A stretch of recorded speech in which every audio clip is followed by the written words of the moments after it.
নমস্কার। যুক্তি তর্ক সঙ্গে অর্কই আপনাদের স্বাগত। আপনাদের সঙ্গে আমি অর্কপ্রভ সরকার। 2021-এর বিধানসভা নির্বাচনের আগে তৃণমূল স্লোগান দিয়েছিল খেলা হবে, গানও হয়েছিল।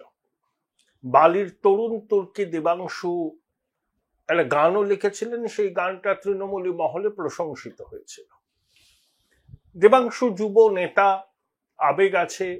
তৃণমূলের অন্যান্য নেতাদের থেকে, মানে ওর বয়সী অন্যান্য নেতাদের থেকে আমার দেবাংশুকে একটু আবেগপ্রবণই মনে হয়। কিন্তু খেলা হবে স্লোগানটা তৃণমূলের মৌলিক স্লোগান বলে আমার মনে হয় না, কারণ বাংলাদেশের নারায়ণগঞ্জের আওয়ামী লীগের প্রাক্তন সাংসদ শামীম ওসমান, যিনি এখন দেশ ছাড়তে বাধ্য হয়েছেন গণঅভ্যুত্থানের পর, তিনি কিন্তু এই খেলা হবে স্লোগানটা দিয়েছিলেন।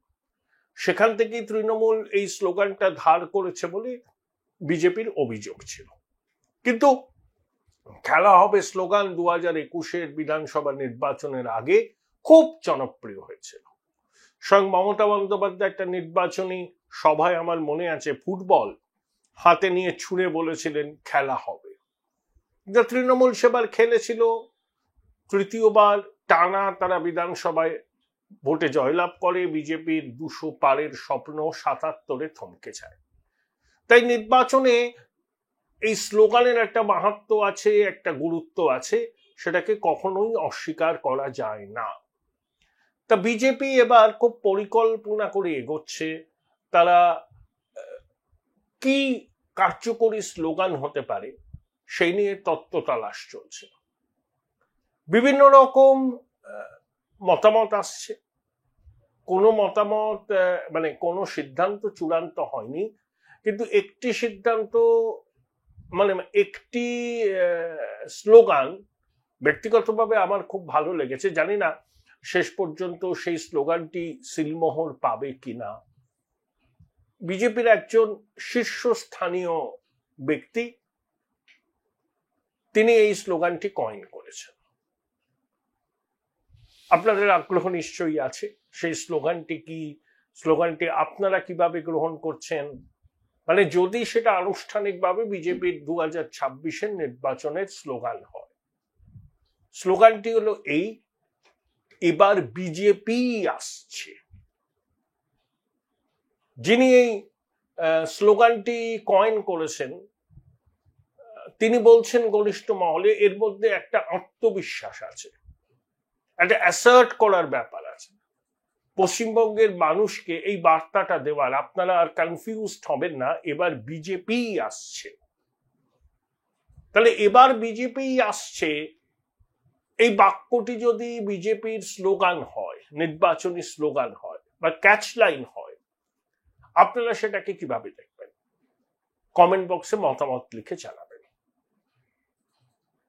তৃণমূল বাম সমর্থকরা ছিদ্রান্বেষণ করতে পারেন, বিজেপি সমর্থকদের মধ্যেও এই স্লোগান নিয়ে দ্বিমত থাকতে পারে, কিন্তু আমি আমার ব্যক্তিগত মত বলছি, আমার কিন্তু স্লোগানটা ভালো লেগেছে। কেন ভালো লেগেছে? তাহলে একটা কারণ, এর মধ্যে একটা আত্মপ্রত্যয় বা আত্মবিশ্বাস দুটোই আছে, খুব অ্যাসার্টিভ। মানে পশ্চিমবঙ্গের মানুষের মনে দ্বিধা দ্বন্দ্ব, বিজেপি পারবে না, সংগঠন নেই, সংখ্যালঘু vote lock stock and barrel তৃণমূলের দিকে যাবে, তারপর লক্ষ্মীর ভান্ডারের উপভোক্তারা আছে, বিজেপি আকাশ কুসুম কল্পনা করছে, বিজেপির স্বপ্ন পশ্চিমবঙ্গে কোনোদিনই পূরণ হবে না, উত্তর ভারতের হিন্দুরা যেভাবে ভোট দেয় পশ্চিমবঙ্গের চরিত্রটাই আলাদা, হিন্দুরা এখানে অনেক লিবারেল, এখানে একটা কো এক্সিস্টেন্সের বিষয় আছে, আবহমান কাল ধরে চলে আসছে, ইত্যাদি ইত্যাদি। সেটা আপনারা বলতেই পারেন, সেটা তো আপনাদের স্বাধীনতা। কিন্তু এবার বিজেপি আসছে, এই স্লোগানটার মধ্যে আমি একটা আত্মবিশ্বাস খুঁজে পাচ্ছি একটা রাজনৈতিক দলের। জানি না এটাই চূড়ান্ত হবে কিনা, আরো নিশ্চয়ই দু একটা জমা পড়েছে, এর মধ্যে থেকেই বিজেপির শীর্ষ নেতৃত্ব একটাকে তাদের ক্যাচ লাইন হিসাবে মেনে নেবে। এ তো গেল স্লোগান সম্পর্কিত কথা। এবার আসুন বিজেপি কি কি স্ট্র্যাটেজি নিতে পারে। যা যা আলাপ আলোচনা আমি শুনছি বিভিন্ন মহলে, এটা কিন্তু শুধু বিজেপি মহলে নয়, তৃণমূল মহলেও শুনেছি। প্রথম কথা একটা জিনিস আপনাদের বলি, বিজেপির মধ্যে তৃণমূলের গুপ্তচর আছে। সেই গুপ্তচররা বেশ প্রভাবশালী, হঠাৎ করে তাদের আঙুল ফুলে কলা গাছ হয়েছে। বিজেপি নেতৃত্ব যদি তাদের নির্বাচনী রণনীতি সম্পর্কে গোপনীয়তা বজায় রাখতে চান, তাহলে তারা এই গুপ্তচরদের থেকে সতর্ক থাকুন। দেখুন, আমি ব্যক্তিগতভাবে মনে করি রাজনীতিতে শত্রু বলে কিছু হয় না, প্রতিপক্ষ হয়। অটলজির ভাবধারা এটা, পুরনো রাজনীতির যারা কারবারি তারা এটা বলে, এবং আমি এটা বিশ্বাস করি। সংসদীয় বহুদলীয় গণতন্ত্রে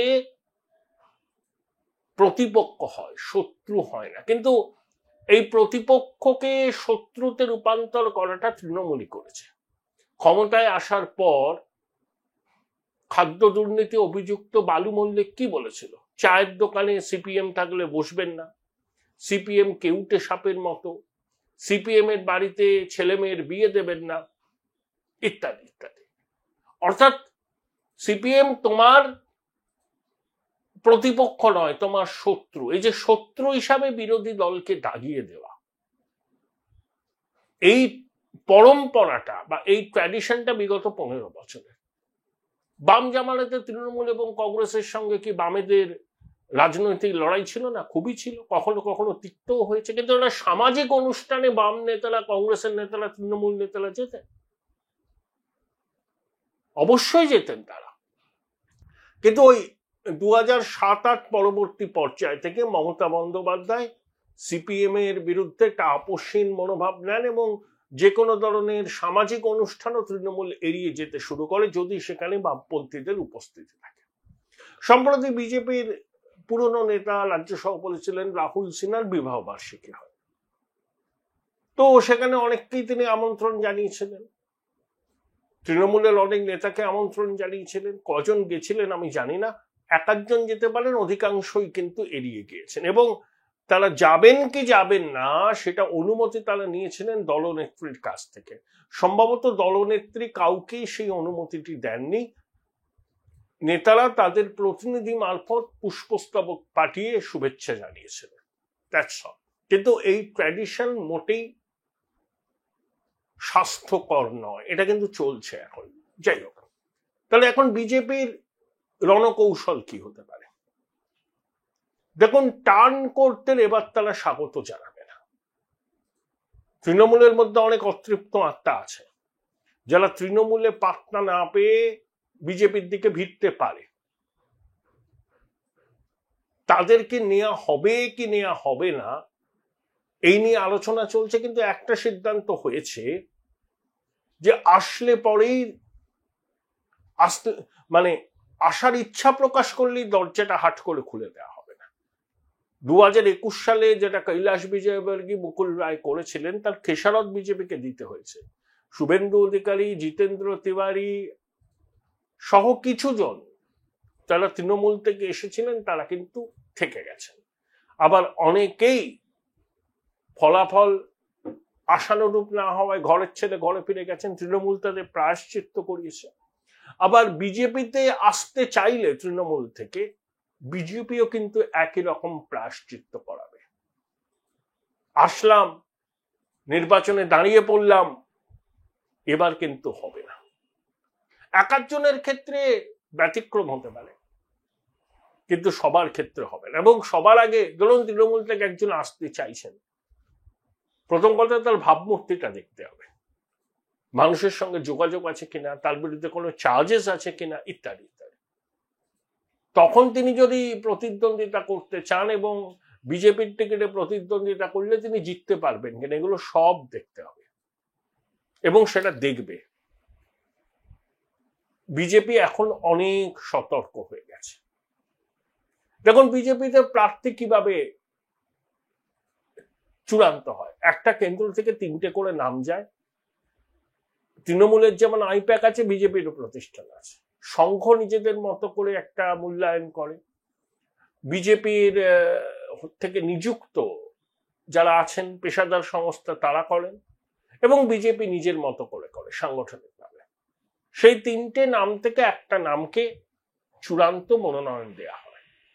বিজেপির টিকিটে যারা জিতেছেন এবং এখনো বিজেপিতে আছেন, তৃণমূলে যাননি, তাদের সবাই যে টিকিট পাবেন তার কোনো গ্যারান্টি নেই। একজন আগে বাগে বুঝেই দল ছেড়ে তৃণমূলে চলে গেছেন, তাপসী মণ্ডল। তো এরকম আছে কিছু যাদের কোনো গ্রহণযোগ্যতা নেই। Join Indian Institute of Hotel Management now. Right choice, right decision. বাজার করতে গেলেও কেন্দ্রীয় বাহিনীর জওয়ানদের নিয়ে যায়, মানুষের সঙ্গে যোগাযোগ নেই, এরকম কিছু সম্ভবত টিকিট পাবে না, বাকিরা পাবে। এবং টিকিট ডিস্ট্রিবিউশনের ক্ষেত্রে এবার বাড়তি সতর্কতা নেওয়া হয়েছে। ধরুন একজন জিতে গেলেন, জিতে আবার দল বদল করবেন না, তো এই গ্যারান্টি চাই, না হলে কিন্তু হবে না, পরিষ্কার হবে না। বিজেপির পক্ষে লড়াইটা কঠিন, কিন্তু অসম্ভব নয়। অসম্ভব নয়, কঠিন তো বলে কোন নির্বাচনের লড়াই সহজ? তৃণমূলের পক্ষেও সহজ নয়। যতই তৃণমূল বলছে যে আমরা 200-250 পাবো, বিজেপি 50-এর নিচে নামবে ইত্যাদি, এইসব কথা বলতে হয়, এগুলো ন্যারেটিভ তৈরির খেলা। বিজেপির কর্মী সমর্থকদের মনোবলকে ভেঙে দেওয়া। দেখুন 2024 সালের লোকসভা নির্বাচন, সেটাকে যদি আমি মাপকাঠি বলি, বাই ইলেকশনে ফলাফলকে একদম হিসেবের মধ্যে রাখবেন না। বাই ইলেকশন কিভাবে হয় আমরা সব জানি। বিজেপি 100-র কাছাকাছি বিধানসভা আসনে এগিয়ে, 121টি পুরসভার মধ্যে 71টিতে তারা এগিয়ে। বামেরা শুধুমাত্র মুর্শিদাবাদ জেলার রানীনগরে এগিয়ে, এবং কংগ্রেস মালদা, উত্তর দিনাজপুর, বোধহয় মুর্শিদাবাদ সহ মোট 11টি বিধানসভা কেন্দ্রে এগিয়ে। বিজেপি 100-র কাছাকাছি, যদিও বিজেপির লোকসভার আসন সংখ্যা 18 থেকে কমে 12 হয়েছে, তৃণমূলের 29 হয়েছে। তা সত্ত্বেও 77টি আসনে তারা জয়লাভ করেছিল 21-এ। লোকসভা নির্বাচনকে মাপকাঠি ধরলে তার থেকে অন্তত 20টি আসনে বিজেপি এগিয়ে আছে। কিন্তু লোকসভা ভোটকে বিধানসভার মাপকাঠি হিসাবে ধরাটা ঠিক নয়। তারপর গঙ্গা দিয়ে অনেক জল বয়ে গেছে, অনেক ঘটনা ঘটেছে, আরো ঘটনা ঘটবে, নির্বাচনে টেম্পো উঠবে পুজোর পর থেকে। হিন্দুরা যে হিন্দুত্বের বিষয়টা বিজেপি প্রচারে সব থেকে বেশি জোর দিচ্ছে, কতটা তারা বিজেপির পাশে থাকবে, এই সমস্ত ফ্যাক্টরগুলো কিন্তু আছে। কিন্তু হিন্দু ভোটের একটা সাইজেবল কনসলিডেশন হয়েছে। কিন্তু আবার বলছি, সেই কনসলিডেশনটা বিজেপির ক্ষমতায় আসার জন্য যথেষ্ট নয়। ক্ষমতায় আসার জন্য যে ক্রিটিক্যাল মাসের দরকার, সেই ক্রিটিক্যাল মাস এখনো বিজেপি জোগাড় করতে পারেনি। তাদের আরো 5% হিন্দু ভোট দরকার। তারা পাবে না তা বলছি না, আবার পাবেও যে তার কোনো গ্যারান্টি এই মুহূর্তে নেই। কিন্তু পারিপার্শ্বিকের যে ঘটনা প্রবাহ, তাতেই হিন্দুরা একজোট হচ্ছেন। দেখুন বিজেপি একটা বিষয় তো কোনো রকম রাগঢাক করে না, তারা হিন্দু জাতীয়তাবাদী পার্টি, হিন্দু স্বার্থ রক্ষা তাদের কাছে অগ্রাধিকার, এটা তারা পরিষ্কার করে বলে। তাই এ নিয়ে কোনো ইপস এন্ড বাটস নেই। বাংলায় লোকসভা নির্বাচনকে মাপকাঠি ধরলে 56% যারা হিন্দুরা ভোট দিয়েছেন, তার 56% বিজেপিকে ভোট দিয়েছে। সেটা যদি 61-62% করে বিজেপি, তাহলে একবারে মানে টান টান উত্তেজনায় খেলা হবে। আর সেটা থেকে যদি বাড়িয়ে নেয়, তাহলে বিজেপি ক্ষমতায় আসবে।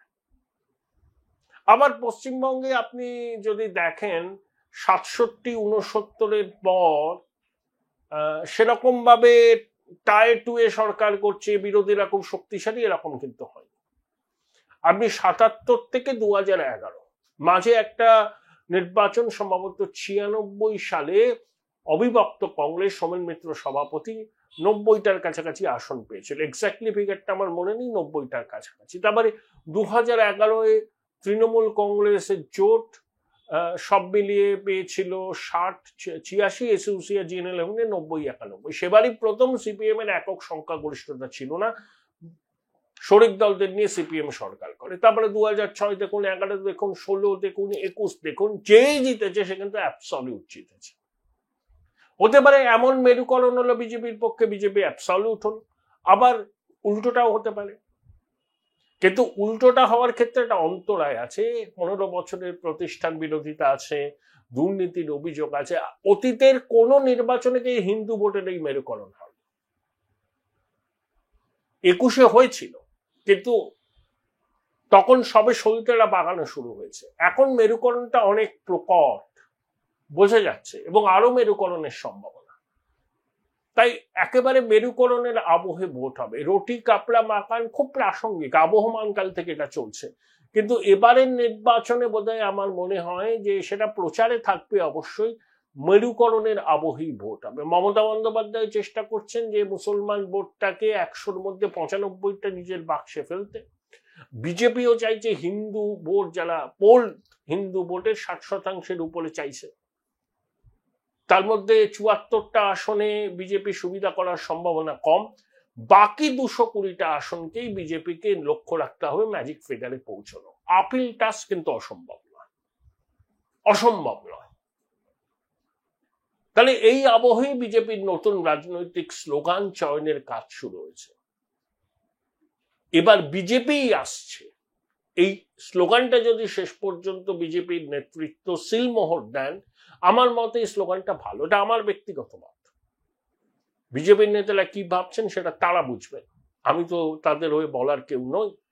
কিন্তু আমার মনে হয়েছে এর মধ্যে একটা আত্মপ্রত্যয় আছে, এর মধ্যে কনফিডেন্স আছে এবং মানুষকে একটা বার্তা দেওয়া, আপনারা যাই ভাবুন, আপনারা কনফিউশন কাটান। মানে তৃণমূল বিরোধী জনতা, এবার বাম কংগ্রেস নয়, এবার যদি কেউ আসে ক্ষমতায় সেটা বিজেপি।